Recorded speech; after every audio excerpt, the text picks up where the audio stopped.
मुस्लिम vote का भी बता देते हैं आपको। मुस्लिम वोट बटा कि नहीं बटा, बहुत चर्चा रही इसमें।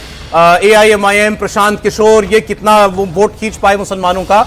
अब मेट्राइज का एग्जिट पोल कह रहा है कि एनडीए को मात्र 10% वोट मिला। वैसे एनडीए के लिहाज से 10% भी बहुत कम नहीं है, और नहीं कम है इसलिए कि नीतीश कुमार ने।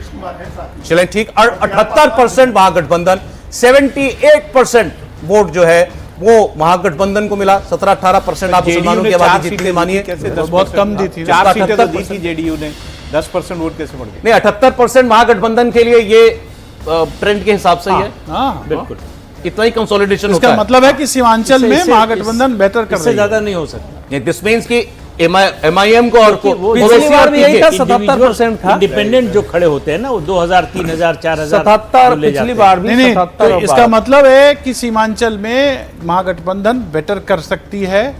अब तो आपके पास डेटा आएगा। और AI जो मैंने कहा था वो वैसी फैक्टर नहीं चल रहा है। ये बीच में खबरें आ रही थी कि थोड़ा मुसलमान वोटर आरजेडी से फ्रस्ट्रेशन में था, लेकिन वो कंसोलिडेट हुआ होगा बहुत स्ट्रांगली। अभी आगे हम जल्दी सीमांचल का भी डेटा थोड़ा देंगे। गड़बड़ है, आप 4 सीटें दे रहे हैं मुसलमानों को, 10% वोट मिल गया। नहीं, अब मतलब मुसलमान जहां मुसलमान है वहीं वोट करेगा क्या? ये भी तो नहीं ना राहुल जी। मैं ये बोल रहा हूँ, अगर एनडीए है, एनडीए में बीजेपी ने कहां दिया? नहीं किसी को दिया।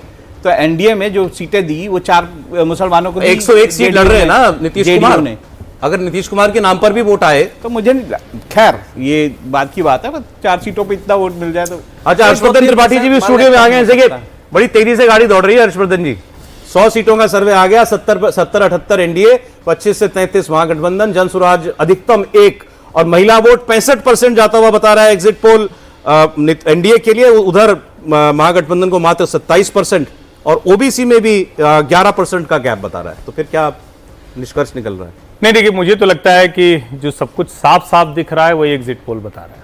एग्जिट पोल कोई ऐसा मतलब ऐसी चीज नहीं दिखा रहा है जो पर्दे के पीछे छिपी हुई थी। और उसका अगर एक पैमाना देखें तो जनसुराज को आप 1 या 2 कितनी सीट बता रहे हैं? अधिकतम 1 अगर आई, अधिकतम 1 ना, तो एकदम सही बता रहा है। क्योंकि जनसुराज तो उसी दिन खत्म हो गई थी ना जिस दिन प्रशांत किशोर ने कहा था कि हम चुनाव नहीं लड़ेंगे। ये जनता देखती है ना, आपने माहौल बनाया, हवा पानी खूब बढ़िया किया, वही चलता है ना कि उड़ाइयां चमकाइयां धमकाइयां, और जब फंस गए तो भाग जाएंगे। तो ये तो नहीं होता है ना। प्रशांत किशोर ने वही किया। ये चुनाव पूरी तरह से तेजस्वी के इर्द गिर्द था। तेजस्वी स्लिप करते गए, नीतीश कुमार चढ़ते गए। ऐसा चुनाव बिहार में कभी नहीं हुआ। नीतीश जिनके ऊपर ढेर सारे आरोप, अरे वो तो अब उम्र हो गई, अरे वो तो भूल जाते हैं जी, वो सब है। तो अभी जो एग्जिट पोल दिख रहा है वो मुझे साफ साफ दिखा रहा है कि क्लीन स्वीप है। फिर से दोहरा रहा हूं, जो हम कहानी कुर्सी की बोलते थे, महाराष्ट्र मध्य प्रदेश होता हुआ। ये आपने बड़ा साफ साफ कहा, कई बार कहा। आपके अनुमान से बिल्कुल मेल खा रहा है एग्जिट पोल। बाकी सीमांचल में, इनके अलावा भोजपुर में, मगध में, यहां पर किसकी बाजी चली किसकी नहीं, इसकी बात भी आगे करेंगे।